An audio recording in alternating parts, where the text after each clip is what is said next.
چې د ځمکو اسمانونو او د دې مضبوطو غرونو نه هم زیات وي. نو بیا هم یو وارې په اخلاص توبه وباسي نو الله جل جلاله د هغه ټول ګناهونه ورمعافوي. نن به زه تاسو ته داسې یوه عبرتناک او دردناک واقعه بیان کړم چې تاسو ټول به ډېر زیات خفه شئ. یو ورځ حضرت عمر رضی الله تعالی عنه د نبی کریم صلی الله علیه وسلم دربار ته حاضر شو. نو ژړلې. نبی علیه الصلاة والسلام ورنه پوښتنه وکړه ای عمره ته ولې ژاړې؟ عمر رضی الله تعالی عنه جواب ورکړو ای د الله رسوله چې راتلم نو په دروازه کې مې یو ځوان ولیدو چې د یوه ګناه په وجه یې ډېر زیات ژړل. د هغه په وجه ما له هم ژړا راغله. نبی علیه الصلاة والسلام ورته وفرمیل چې ورشه دننه یې راوله. کله چې هغه ځوان دننه راغی نو نبی علیه الصلاة والسلام ورنه تپوس وکړو ای ځوانه ولې ژاړې؟ هغه جواب ورکړو چې ډېرې ګناهونه مې کړي دي او هغه جبار ذات الله جل جلاله نه ویریږم چې سخت سزا به راکړي. نبی علیه الصلاة والسلام ورنه پوښتنه وکړه ای ځوانه د الله جل جلاله سره د شرک کړی دی؟ هغه ویل نه.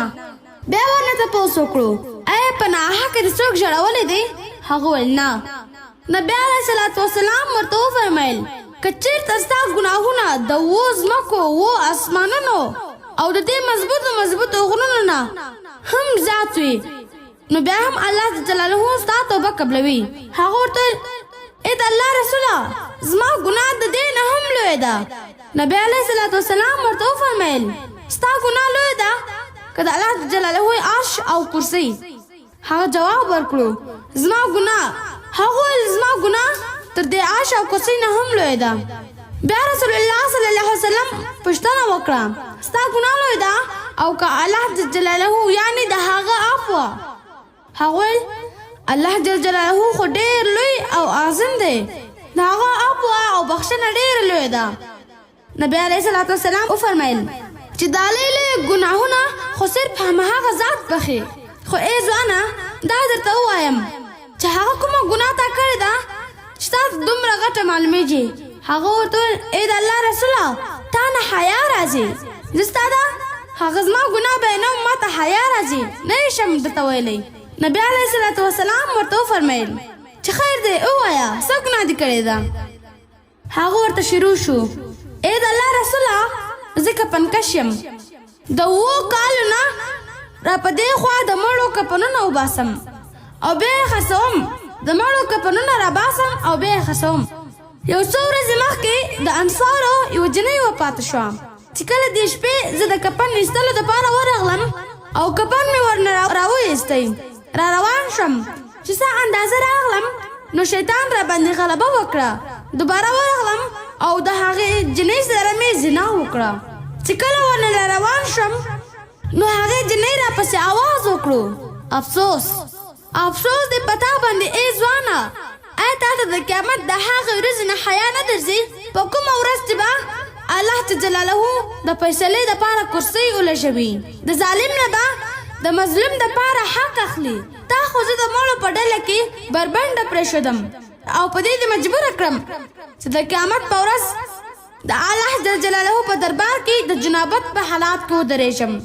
کله چې نبی علیه الصلاة والسلام دا خبرې واورېدې نو ډېر زیات په غوسه شو او دې ځوان ته یې وفرمیل چې ای پاسکه ووځه د ما نه. نو دا ځوان راووت او یوه غره طرف ته لاړ، هلته چې یې په اخلاص توبه وویسته او 40 ورځې د الله جلاله ته سوال او زارۍ وکړې. کله چې 40مه ورځ شوه نو دې ځوان سر اسمان طرف ته اوچت کړو، سر اسمان طرف ته اوچت کړو او دا دعا یې وکړه ای د آدم او د حوا بیبي ربه که چېرته زما توبه قبوله کړې وې نو د دې خبر پیغمبر علیه الصلاة والسلام او د ده ملګرو صحابه کرامو رضی الله تعالی عنهم ته ورکړه، او که نه دې قبوله کړې نو بیا اسمان نه په ما اور نازل کړه، ما پرې دلته وسوځه خو د آخرت د اور نه راته نجات راکړه.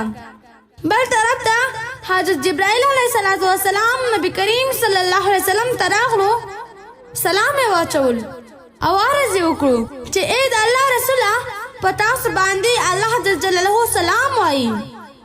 نبی علیه الصلاة والسلام ښکلی جواب ورکړو بیا حضرت جبرائیل علیه السلام عرض وکړو اے د الله رسوله الله جلاله فرمایي اے دا مخلوق تاسو پیدا کړی دی نبی علیه السلام جواب ورکړو چې نه بلکې الله جلاله زه هم پیدا کړم او دا مخلوق یې هم پیدا کړی دی حضرت جبرائیل علیه السلام دوباره فرمایل چې الله جلاله تپوس کوي اے دا مخلوق تاسو رزق ورکوي نبی علیہ السلام جواب ورکو چې نه بلکې الله جلاله ما ته او دې ټول مخلوق ته رزق ورکوي حضرت جبرائیل علیہ السلام په دریم ځل عرض وکړو چې الله جلاله پوښتنه کوي آیا تاسو د دې مخلوق توبه قبلوئ نبی علیہ السلام جواب ورکړ چې نه بلکې الله جلاله زما او د دې ټول مخلوق توبه قبلوي اخر کې جبرائیل علیہ السلام عرض وکړو